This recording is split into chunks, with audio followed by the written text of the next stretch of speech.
We have a confession that the media has not given appropriate attention. Kawu Baraje Alhaji was a leading chieftain of the APC, and he has confessed that they imported the foreign mercenaries who have become bandits. And he has confessed that they imported the foreign mercenaries who have become bandits. He has confessed. How much more evidence do you need? He has confessed that they imported them for the elections. He has confessed that they imported them for the elections. This is public. Why is the media not following up? Why are we not asking for accountability? So it seems very clear to me and to so many others. If you're in the public space, you hear people talking and pointing fingers. The ruling party is the direct sponsor of terrorism and insecurity in Nigeria. The ruling party is the direct sponsor of terrorism and insecurity in Nigeria. Hello guys, welcome back again to my channel. Wait till Musa no go see forget for this country called Nigeria. Where APC, that the ruling party, are the ones causing insecurities in our beloved country called Nigeria. And then tomorrow, they'll be the one fighting regional government. They'll be the one stopping people from going their various ways. And they are still the one causing insecurity in Nigeria. That means they want to buy everybody in this country called Nigeria.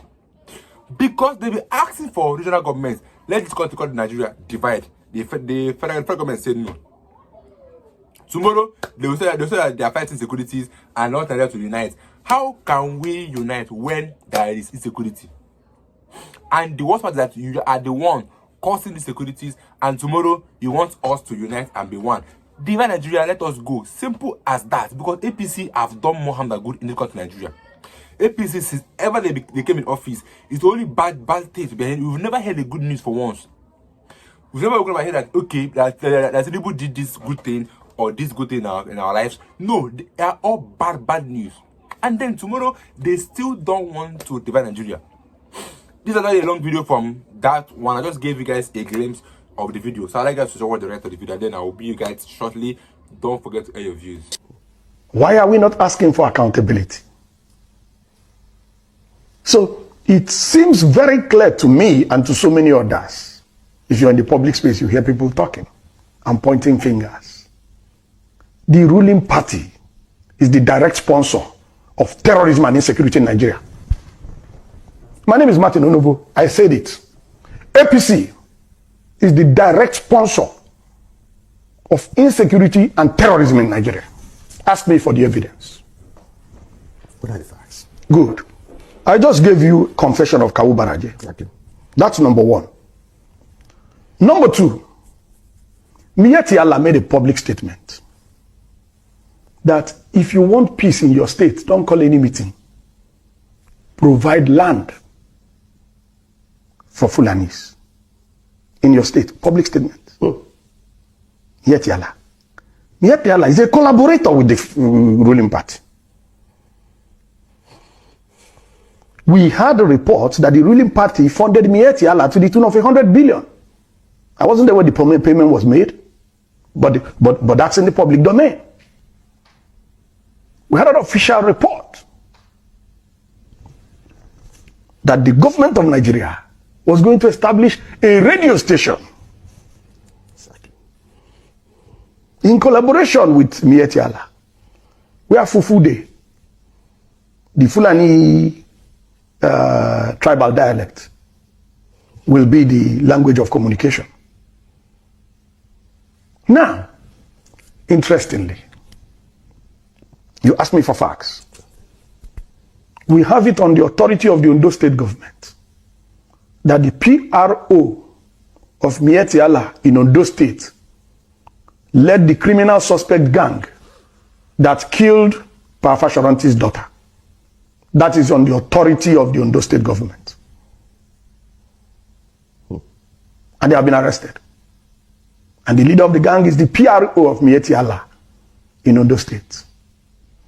We have it of the authority of the Nigerian police that a headsman was arrested with a military rifle in Plateau State.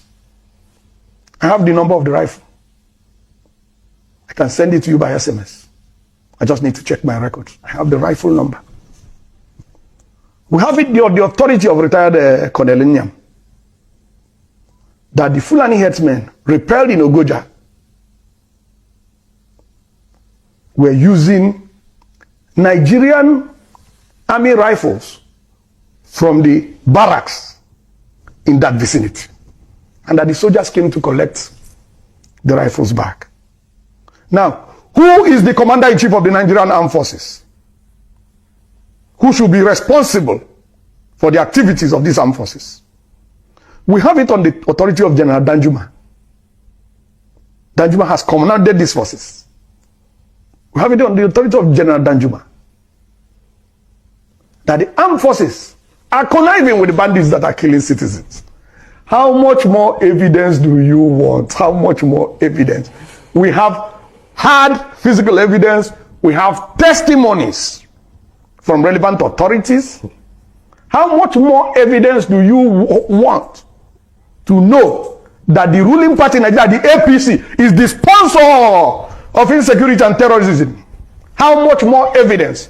I don't need any more evidence. I am 1000% convinced, and nobody has contrary evidence. The APC, the ruling party in Nigeria, is the direct sponsor of terrorism and insecurity in Nigeria. That is damning. For the fact that the Nigerian government sponsored terrorism has finally been institutionalized under this Buhari's regime. I forgot one point. The trial in Dubai. The trial in Dubai, where some Nigerians were convicted for terrorism financing in Nigeria. The published report said that they were traced to people high up in government. So how much more evidence do we need? All the evidence is out there. Are Igbo people under attack in the present Nigeria? Yes. Who is attacking them? The federal government is attacking them. Tell me more. Okay.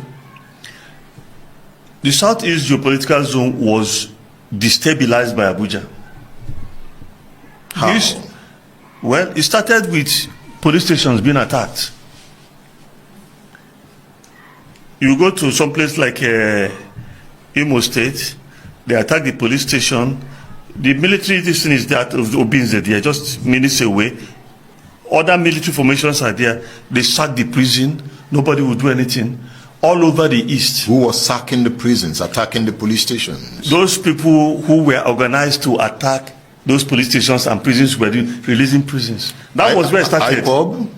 No, I'm not saying IPOB. I said those thugs who were attacking were doing those things. But the central point I'm making is that you can't have a government in place and they sack a police station today, no defense. They sack a second one tomorrow, no defense.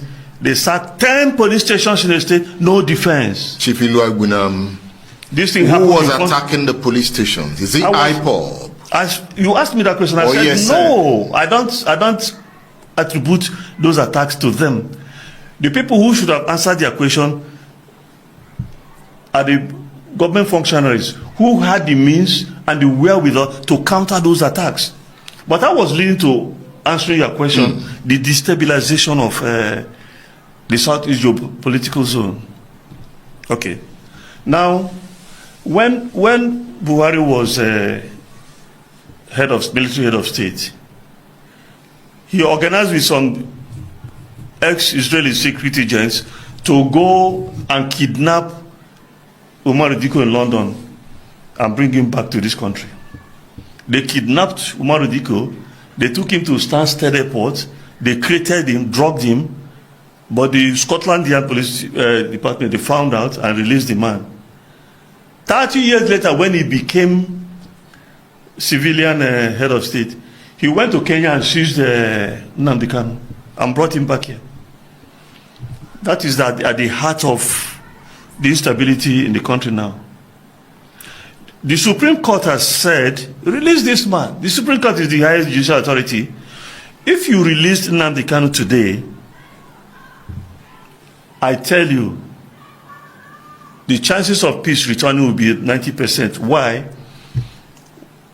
A lot of the disorder you see in the Southeast zone now is tied to sit at home. Who ordered sit at home in the first place? When it started, Yeah. when it started, it was IPOB. Initially, at that time, nobody was forced to sit at home. People did it willingly, who liked. If you didn't like, you went your way, nobody disturbed you. Now, you have multiple voices ordering sit at homes. There's one fellow who is in Finland. Simon Ekpa. He orders sit at home. Sometimes he said people should buy food stuff and stay indoors for 2 weeks. Such ridiculous things. There are all kinds of names. Some of them nicknames. Ordering sit at home, sit at home, sit at home. We accuse Nnamdi Kanu of instigating the crisis and the instability in the Southeast. Now, if you want to do that, you have the freedom to do that. You have the freedom to accuse any other person you like. But I'm not going to be party to that kind of antipathy. That's not the way I function. I'm telling you, ask me a question, and I'm answering. Abuja destabilized the Southeast zone. They can stabilize it again by releasing this man who the Supreme Court said He was released before. Did that bring peace to the Southeast? After he was released, what happened? What happened? They went to his father's house and sacked the place, killed people and destroyed the whole place. Before the father's house was sacked, what happened? I don't know what happened. Tell me what happened. I'm not a tape recorder. Because you live in the Southeast. You are a village man. I don't live in Abia State. But you and whatever is in the news, if you are in Scotland, you will see it. You will know it. If you are in South Africa, if you are in Bermuda, you will still know. So you will also know that. I know Chuksule Bunam is a village man. Yes, I am a village man. He lives in the village. I do. He understands what goes on in the Southeast. I understand what goes on in my village. Your ears are on the ground. Your ears are also on the ground. Are they not? Your ears are also on the ground. So Tinubu releasing Nnamdi Kanu now. That is what you are saying. Yes, because people who have similar charges like himself have been released. So whereas he's in freedom bound back into the US, this other guy of the Mieti there is in freedom and do his whatever is his business in northern Nigeria. And this man, the Supreme Court has said, release this man. So you have got to be told why they think that this man cannot be released. And let me make a final point why I'm saying this things. I believe that there will be some kind of order. Everybody claims to be IPOB. Everybody claims to be ESN. We don't know who is who because we are not members of their organization. But I'm saying that if you have Nnamdi Kanu out and he says, cease sit at homes, any other alternate voice that comes in will be dealt with. But he has said it from the courts. They said they didn't believe him, that he wasn't the person who said it. It is not, they said they don't believe it, that he's under duress, that he's still in captivity. Bring him out. And hopefully Tinubu will bring him out. Yes, hopefully. The Igbo nation is speaking up. In fact, if I were the man, I won't wait for the Igbo nation to do the right thing. I will do the right thing and wait for them to applaud me if they like. If you have the right thing to do not wait to be told before you do the right thing. Tomorrow they will say that they are fighting securities. Where they are the ones causing the securities. Because the video I posted earlier on my channel was where a chief of defense staff, I think, yes, of Kaduna State, was arrested for doing what? For giving arms to Boko Haram members. For giving arms to bandits. Someone meant to protect us is the guilt is while giving arms to those that are terrorists. And then tomorrow they say they are fighting terrorists. How can you be hearing that some bandits or unknown gunmen attacked a army base or something like that? It's because there is a connection between an opposition and then those people that was attacked. Because in Bono, I heard that the army place was destroyed, some car was burnt. That thing was not just a human attack. It was a targeted attack. It was targeted. And this is what we see, where instead of fighting for safety, they are the ones causing the insecurities in our country, Nigeria. And then tomorrow, they are all crying out, we need to be one for us to move forward. We need to be one, we need to be one. We cannot be one because this securities is too much. And the APC government are making this Nigeria life harder for everybody. People are not living outside country as if it's an achievement. Me, I don't see going outside country as an achievement. It's just like you going outside country, you go to another person's country just to stay or to see around, then you come back. But now it's looking like an achievement. You see people that say as a country, you see congratulations up and down because of the kind of country we have. Assuming we had a better and stable country and a stable government, going as a country can never be an achievement. So I'll see you guys in my next video. As if it's about the video watch in the comment section. I'll be with you guys shortly. Don't forget to subscribe. Stay tuned, guys.